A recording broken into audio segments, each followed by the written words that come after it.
Okay, hi everyone. I want to do a little bit of an example of the kind of thing you can do with scheduling scripts within GhostRunner. You know, the kind of uses you can get from it. Okay, so I'm going to sign into my installation of GhostRunner, which is on an Amazon web server, on a micro one. So, you know, if you put it on a beta server, you might get it will probably respond faster.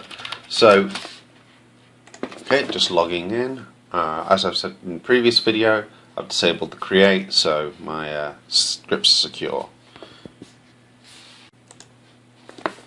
Okay, so I'm just going to create a sample project just as a way to keep my things separate for these demos. So I'm going to create one called scripts, which is where I'm going to keep the script. So for this example, I'm trying to show the kind of things which I built GhostRunner for to abstract out of your core program. Things like reporting, daily tasks, things which you might maybe not want to be in your core program.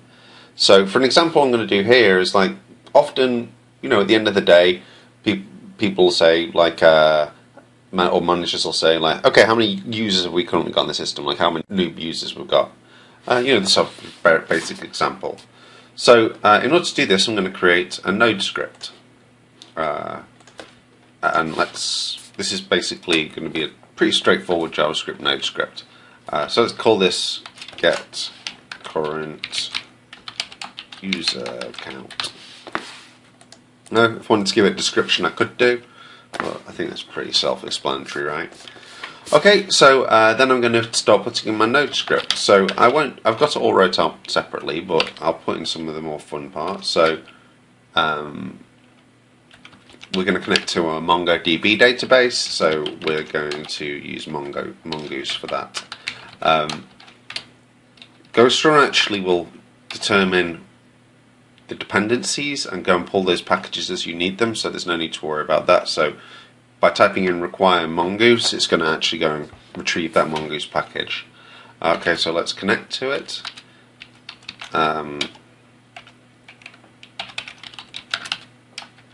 And actually what I'm going to do here is I'm going to parameterize the connection string.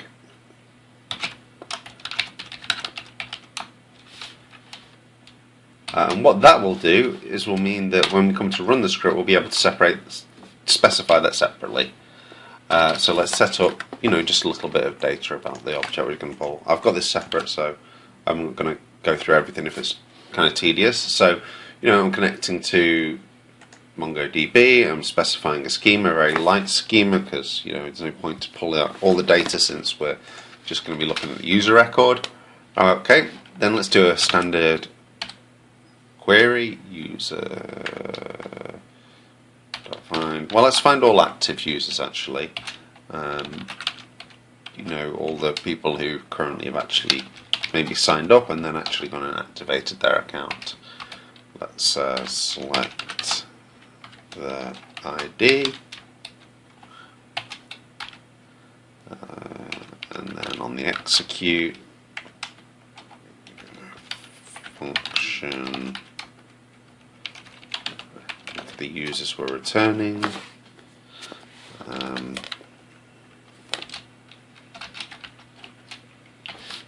Okay, let's try and catch if there's any errors.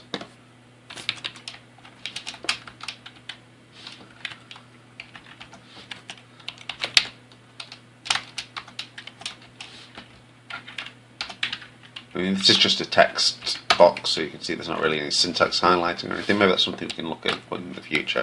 So I want to log if we run into an error.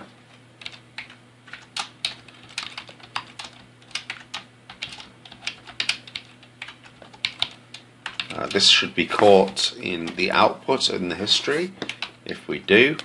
Okay, let's we want to exit in that case. Now it's important to put process.exit because it's a Node script.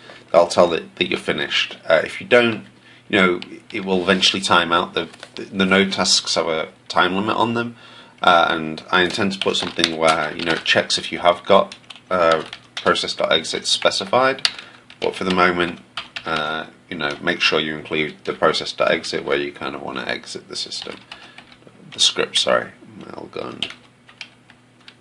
So we're going to use we're going to use Mailgun in order to email the results.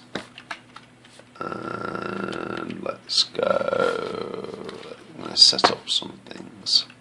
So here we go, just the two from, and here you can see the text which we're going to send in the email. So basically what this script's going to do is go through, find all the active users, then it's going to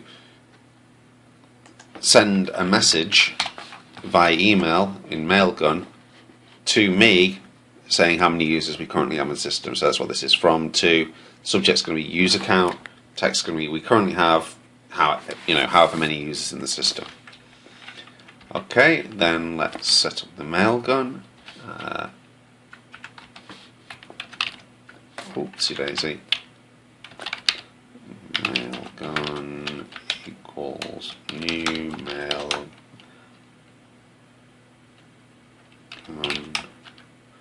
And then let's do this. API key equals, let's parameterize that.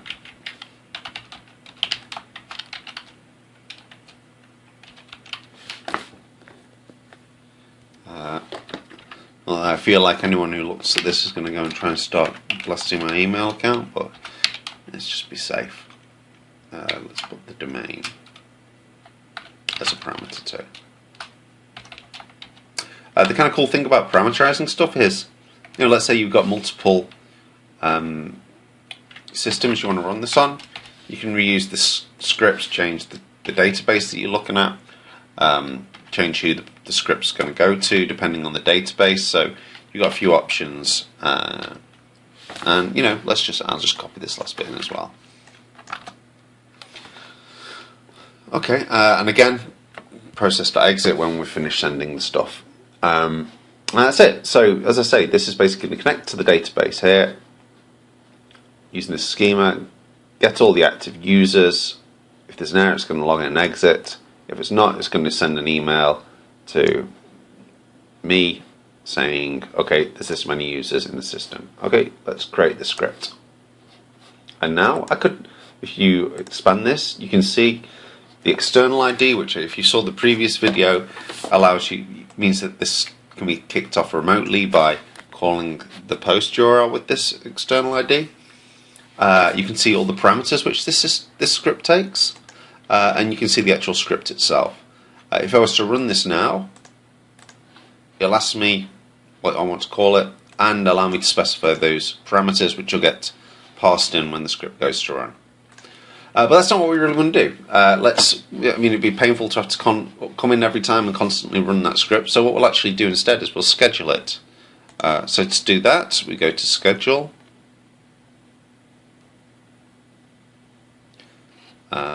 And let's create one. So I'm going to add a script schedule. It figures out we've only got a script. So really in this project we can only run a script. I want to schedule a script. I won't put in a real thing here. Let's put Mongo. There's no error checking it, here. Script. Our API key, wherever that would be, to Mailgun. And then domain, so tester.mailgun. I don't know where it's called. I won't actually run this. So once we've actually set those parameters up, they'll get stored in this schedule, so it'll always run with those parameters. Then we can specify things like how we actually want to schedule it, like daily, weekly, monthly. Let's pretend we're a hot new startup and we want to see every day. We want to run at, let's say, 11 o'clock, and we want to say, that's when we want to send that report every day at 11 o'clock. You finish, and there we go. You can see that's now specified to run every day at 11 o'clock, and you can edit the time of that if you want, or remove it. But it's as simple as that. And now we've got a report which doesn't need to be built into the core of our system, which we can pretty easily regularly retrieve.